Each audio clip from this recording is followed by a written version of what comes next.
Tuhan tidak pernah berubah, sebab Kristus adalah, ya, bagi semua janji Allah. Itulah sebabnya oleh Dia kita mengatakan, amin untuk memuliakan Allah.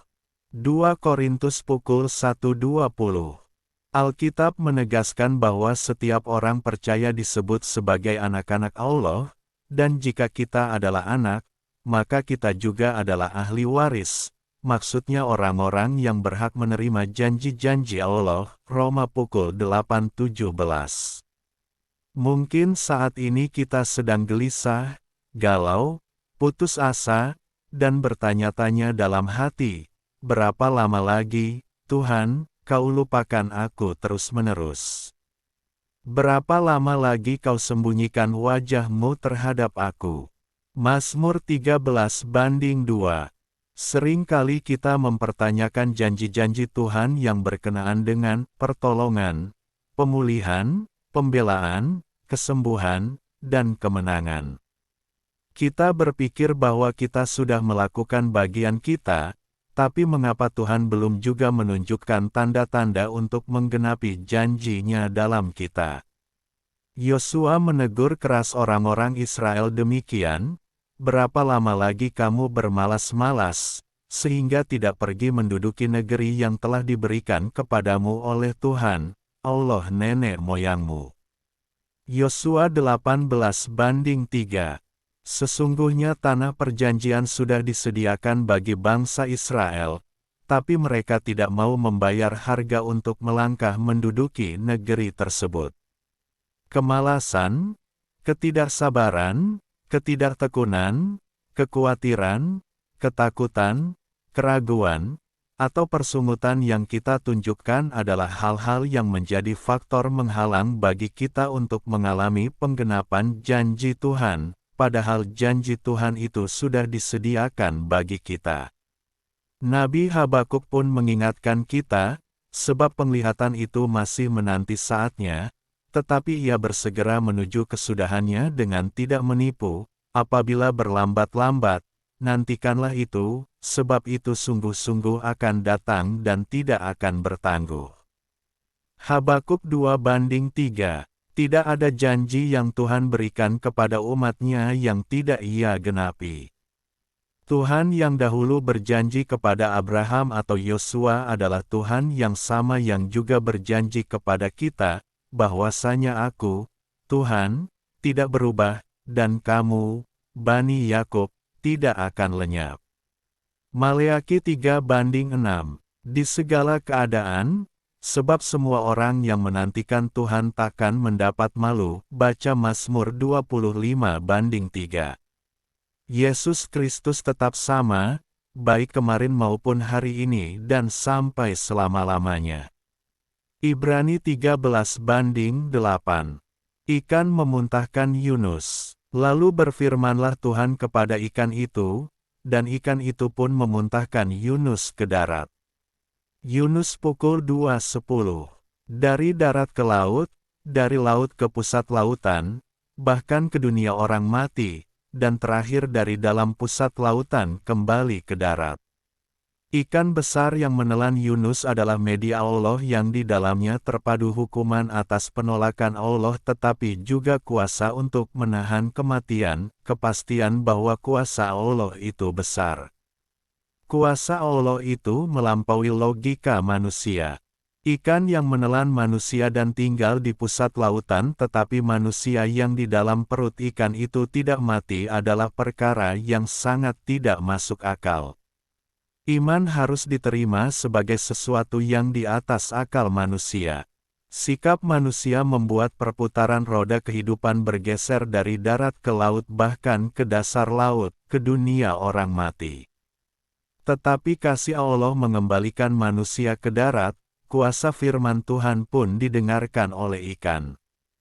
Manusia, baca, Yunus itu makhluk darat dan ia harus kembali ke darat untuk melakukan tugasnya, mewartakan kasih Allah yang besar kepada dunia.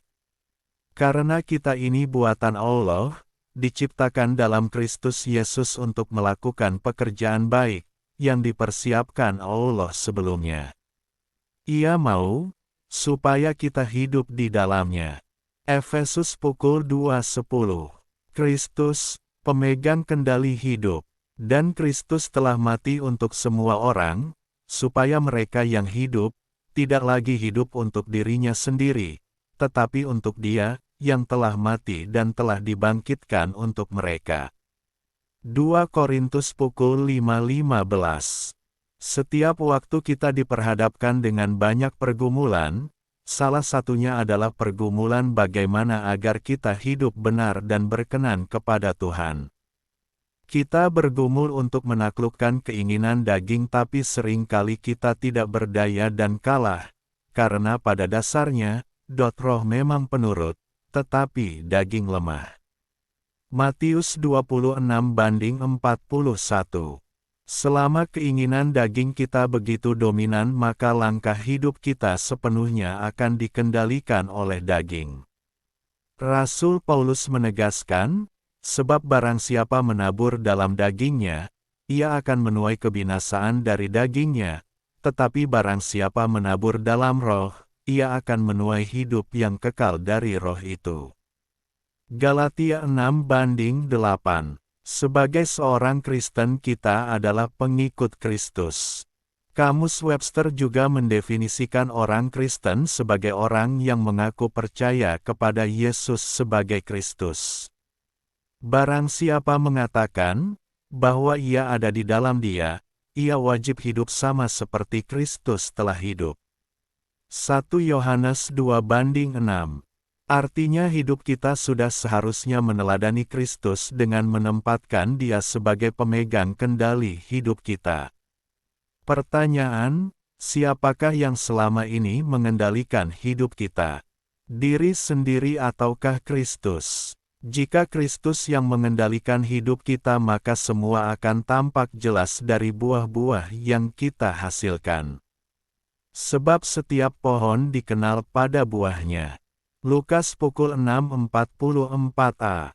Sebuah kapal akan sanggup mengarungi lautan lepas meski harus melewati ombak dan gelombang jika berada di bawah kendali nahkoda yang handal. Kenyamanan dan keselamatan penumpang pesawat terbang sepenuhnya ada di tangan sang pilot. Kehidupan kita pun seperti sebuah kendaraan yang berjalan dan memerlukan kendali kehidupan. Jika Kristus yang memegang kendali, maka perjalanan kita sepenuhnya ada di tangannya dan kita pun akan dituntun Tuhan di jalan yang benar, sebab segala jalan Tuhan adalah kasih setia dan kebenaran bagi orang yang berpegang pada perjanjiannya dan peringatan-peringatannya. Mazmur 25:10. Bagian kita adalah taat dan memiliki penyerahan total kepada kehendak Tuhan, sebab sasaran utama hidup seorang Kristen adalah menjadi serupa dengan Kristus. Ilustrasi, petani kebun apel. Seorang petani apel sedang merawat kebunnya pada awal musim berbuah. Pohon-pohon di kebunnya berbunga sangat lebat dan mulai menghasilkan ratusan bakal buah kecil seukuran kelereng di setiap dahan. Alih-alih membiarkan seluruh buah itu membesar, ia justru berkeliling membawa gunting pangkas. Dengan cermat, ia memotong dan membuang lebih dari separuh bakal buah yang tampak segar dan sehat ke tanah, hanya menyisakan beberapa buah terbaik pada setiap cabang. Seorang pekerja baru yang melihat hal itu merasa heran dan menyayangkan tindakan tersebut. Ia bertanya, bakal buah itu tumbuh dengan bagus dan tidak terkena hama. Mengapa harus dibuang? Bukankah jika dibiarkan semuanya tumbuh, hasil panen kita akan jauh lebih banyak? Petani itu menjelaskan sambil terus merapikan dahan di depannya. Setiap cabang memiliki batas energi dan nutrisi yang dialirkan dari akar. Jika puluhan buah di dahan ini dibiarkan berebut makanan, rantingnya akan patah menahan beban, dan buah yang dipanen nanti ukurannya kerdil serta rasanya masam. Mengorbankan sebagian buah yang baik adalah cara agar buah yang tersisa mendapatkan nutrisi penuh dan matang dengan sempurna. Ketika musim panen tiba, keputusan itu terbukti tepat. Pohon-pohon apel tersebut menghasilkan buah-buah yang berukuran besar, manis, dan memiliki kualitas terbaik di pasaran. Tantangan terbesar kita seringkali bukan memilih antara hal baik dan hal buruk, melainkan keberanian untuk melepaskan sebagian hal baik demi meraih hal yang paling penting. Terlalu banyak komitmen, ambisi, dan urusan yang kita kejar sekaligus pada akhirnya hanya memecah fokus, menguras energi batin, dan membuat hasil kerja kita setengah matang.